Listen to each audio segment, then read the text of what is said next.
auditeurs de la radio Futur Média, ravi de vous retrouver pour ce nouveau numéro du journal de la CAN. Aliou Diassé est à la technique. Deuxième journée de la poule B, le groupe du Sénégal, les Lions de la Teranga face aux Warriors du Zimbabwe. Mais avant cette rencontre, on aura le derby maghrébin qui va opposer l'Algérie à la Tunisie. Présentation des affiches avec Migui Maram Ndiaye. Le Sénégal part favori dans ce duel qui va l'opposer à l'équipe du Zimbabwe cet après-midi. Après leur victoire obtenue difficilement devant les Tunisiens, les Lions de la Teranga sont attendus pour la confirmation. Son adversaire aussi, les Warriors, ont laissé une bonne impression lors de leur première sortie. Une rencontre qui s'était soldée par un nul, 2 buts partout face au Fennec, pourtant favori de la compétition en compagnie de la Côte d'Ivoire et du Ghana. Mahrez et ses amis avaient souffert avant de revenir au score dans les derniers instants du match. Si on convoque l'histoire, le Sénégal n'a presque jamais tremblé devant cette équipe. Beaucoup de beaux souvenirs. À la CAN 2006, les Lions avaient dominé les Warriors sur le score de 2-0. C'était la seule victoire des Lions, mais ils étaient quand même qualifiés devant le Ghana.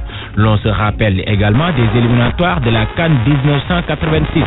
Un triplé de Bokandé permettait aux Lions de retrouver la compétition après 18 ans d'absence. Ces deux nations se sont rencontrées au moins à 6 reprises, 3 victoires pour chacune. La dernière défaite des Lions devant les Warriors, c'était en 1999 lors des éliminatoires de la CAN 2000 sur le score de 2-1. Aliou Cissé et ses poulains peuvent se qualifier dès cet après-midi, mais ils doivent aussi savoir que les Warriors n'ont plus connu de défaite depuis maintenant 10 confrontations. Et attention au syndrome de Mongomo. Après une belle entrée devant le Ghana, les Lions n'ont pas pu franchir les phases de poule. Mais avant cette deuxième sortie des Lions, un derby maghrébien au programme. Malheur aux vaincus. Pour leur première sortie, les Fennecs ont raté de peu la désillusion devant les Warriors, mais Mahrez, le ballon d'or africain 2016, était passé par là avec un doublé. Au même moment, la Tunisie s'inclinait devant le Sénégal sur le score de 2-0. Mais les Lions avaient souffert parce qu'ils avaient en face d'eux une équipe tunisienne séduisante. Le duel entre ces deux équipes n'a jamais été facile. Sur les 3 dernières rencontres, les deux équipes comptent chacune une victoire et un nul. Le dernier derby, c'était lors de la CAN 2013 avec une victoire des Tunisiens sur la toute petite des marques 1-0 dans les ultimes secondes du temps réglementaire. Pour l'analyse de ces affiches d'aujourd'hui, on retrouve également le technicien, comme d'habitude, Momar Tchoun, pour nous faire l'analyse de ces matchs. Il est avec Mala Junior Diagne. En première heure, le match Algérie-Tunisie, qui est un derby du Maghreb où on aura énormément de difficultés à vouloir départager les deux équipes. Beaucoup de similitudes dans le jeu, sur le plan tactique également, les mêmes dispositions tactiques, on va les retrouver. Au niveau de la gestion de l'effectif, les deux équipes ont voulu retenir dans leur effectif beaucoup de défenseurs et beaucoup de milieux de terrain. Donc, peu d'espace, il n'y aura pas de cadeau. Mais puisque ce sont deux équipes joueuses, nous avons tendance à nous retrouver devant un match qui sera au point de vue spectacle, un match très intéressant. Seulement, il faudra tenir compte d'un phénomène extrêmement important. C'est quel arbitre pour ce match? Parce que l'arbitrage sera déterminant. Pouvoir gérer deux équipes du Maghreb qui se connaissent très bien, qui vont faire du petit jeu. Beaucoup de tricherie entre guillemets, je m'excuse du terme. Nous aurons donc un match vraiment huilé. Pour le match Sénégal-Zimbabwe, pour nous Sénégalais, c'est le match de la qualification. Et je pense que c'est cet état d'esprit qu'on va retrouver au niveau des joueurs. Dans la mesure où la seconde mi-temps avec la Tunisie nous a laissé énormément de sueur froide par rapport à énormément d'erreurs individuelles, d'absence de jeu en seconde mi-temps, mais également le choix qui est à revoir par rapport à l'entraîneur. Les éléments qu'il faut, si on les choisit, le Zimbabwe ne peut pas résister au Sénégal par rapport au niveau des joueurs, par rapport à la qualité des joueurs, mais par rapport également à nos éléments qui sont sur le banc et qui sont capables d'apporter du 109. Je pense que le match de demain doit être le match de Konaté, Famara Diédhiou, Cheikh Ndoye. Si Aliou Cissé fait les choix qu'il faut pour compléter l'équipe première, nous aurons énormément de satisfaction. Et puisque lui croit au match physique, parce qu'il a toujours répété que pour lui, ce n'était pas le spectacle, c'est le résultat final qui est important. Déjà, il y a eu un bon début contre la Tunisie. Il faut que ça continue. Et je pense que Mambiram Diouf, par rapport à sa prestation, et Cheikh Mbeng devrait pouvoir céder la place à d'autres qui sont sur le banc et qui peuvent nous donner des satisfactions. 23 joueurs, c'est beaucoup, mais ça peut être également peu. Aliou, nous lui faisons confiance. Nous pensons qu'on peut passer ce tour-là parce que le match de qualification de demain, ce sera contre le Zimbabwe et le Sénégal est capable de passer le Zimbabwe. Maman Rachoun, le Sénégal pourrait dès aujourd'hui obtenir son ticket pour les quarts de finale. Les Lions jouent ce soir contre les Warriors du Zimbabwe, crédité d'une belle performance contre l'Algérie. Le sélectionneur du Sénégal dit s'attendre à une confrontation très disputée. Aliou Cissé avec Cheikh Tidiane Diagne depuis Franceville. Le Zimbabwe, c'est une belle équipe. Donc je pense qu'aujourd'hui, il y a 16 équipes à la CAN. C'est 16 équipes, c'est une très bonne équipe. Donc il n'y a pas de petite équipe. Nous savons que nous allons vers un match difficile. C'est vrai qu'on les a vus évoluer contre l'Algérie. Ça a surpris beaucoup de gens, mais moi personnellement, ça ne me surprend pas. Parce que ça fait un bon bout de temps que je surveille cette équipe de la Zimbabwe. Donc, comme j'ai eu à le dire, nous sommes dans une poule difficile où chacun aura sa chance de passer. L'importance, effectivement, de ce deuxième match. Soit le premier, vous l'avez perdu, il faut impérativement gagner le deuxième, ou le deuxième, vous l'avez gagné, le premier, vous l'avez gagné, il faut confirmer pour le deuxième match. Donc, les deuxièmes matchs sont souvent très compliqués à négocier, très difficiles, parce que c'est souvent des matchs décisifs, d'une façon ou d'une autre. Donc, nous le préparons, comme j'ai eu à le dire. Il n'y a plus de petites équipes en Afrique. Donc, nous savons que le Zimbabwe aura sa chance, mais nous aussi, nous sommes déterminés, en tout cas, à passer ce premier tour. Aliou Cissé, même si le Sénégal part avec la faveur des pronostics, les Warriors comptent jouer crânement leur chance, prévient Calisto Passoua, le sélectionneur du Zimbabwe. Il est avec Cheikh Tidiane Diagne. Vous savez, nous prenons chaque match comme il arrive. Donc, nous sommes bien préparés face à l'Algérie et nous allons faire de même avec les autres équipes. Telles que le Sénégal, nous savons que ce n'est pas de petites équipes, mais nous, comme je dis, nous ne nous sous-estimons pas. Nous allons prendre chaque match comme il vient. Nous allons nous préparer par rapport aux leçons qui peuvent être tirées. Toujours pour cette affiche Sénégal-Zimbabwe, Abdoulaye Diaw nous plonge dans l'historique des rencontres de ces deux protagonistes. Nous l'écoutons.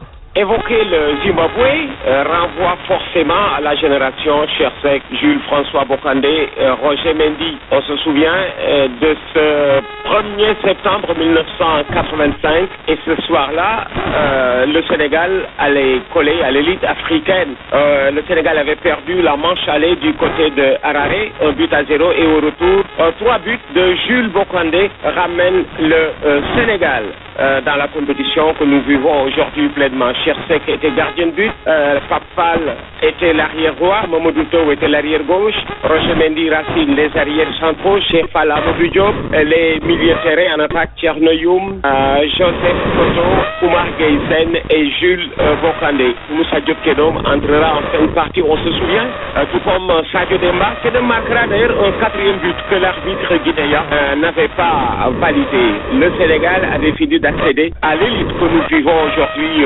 pleinement. 3-0, 3 buts de Bokandé et quel Maparoutsa, le gardien de but zimbabwéen, qui à l'époque était certainement le meilleur spécialiste africain. Et comme il s'agit de la CAN, on va retrouver le Zimbabwe dans la CAN 2006. Le Zimbabwe qui nous va peut-être très bien. C'est par lui que nous avions collé à l'Afrique et en le retrouvant en 2006, nous allions accéder en demi-finale de Coupe d'Afrique des Nations. Dans notre poule, tout était sombre après la défaite sur sinon devant le Nigeria et le Ghana, 2-1 devant le Nigeria, 1-0 devant le Ghana, 2-0 face au Zimbabwe. Henri Camara et Issaba permettront au Sénégal de battre ce soir-là le Zimbabwe. On se souvient d'ailleurs de ce premier but d'Henri Camara qui était bon et que l'arbitre n'avait pas validé. Par la suite, tout allait s'éclaircir. Alors nous le retrouvons aujourd'hui dans un tout autre contexte. Je disais que le Zimbabwe nous allait bien pour accéder à l'Afrique, pour aller en demi-finale. On va croiser les doigts et peut-être toucher du bois en attendant de le retrouver cet après-midi dans un match tout aussi important pour le Sénégal et surtout pour le Sénégal. On se souvient de sa première victoire dans cette poule de qualification. Le Zimbabwe ce soir-là avait partagé les points avec l'Algérie de partout et comme l'Algérie reste, c'est vrai, une des figures de proue de la présente CAN, qui fait nul avec l'Algérie n'est pas un manchot. Et voilà comment ce soir-là il faudra également fort bien s'appliquer pour tirer les marrons du feu et se qualifier dès cet après-midi au sortir de ce match contre le Zimbabwe. Abdoulaye Diaw, comment les agents de la circulation parviennent à suivre la Coupe d'Afrique des Nations? Une situation difficile à gérer, surtout quand le Sénégal joue. Selon des agents de sécurité de proximité, si certains écoutent à travers le radio, d'autres attendent la descente pour suivre la rediffusion. Awaba.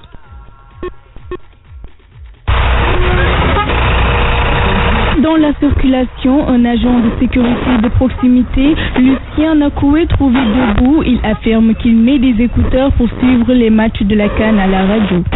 Comme vous le voyez, nous sommes en pleine circulation. Impossible pour moi de me mettre devant un poste téléviseur. Je me rabats sur la radio pour suivre le match. En plein milieu de la route, en train de gérer la circulation, Abdourahmane Dramé déclare qu'il est difficile d'accumuler le travail et suivre le match en même temps. Il préfère attendre la descente pour regarder la rediffusion. Gérer la circulation en même temps pour suivre les matchs, c'est quasiment impossible parce qu'on n'a même pas le temps de suivre les matchs. Que si on est là, on ne peut pas laisser la circulation pour aller suivre le match.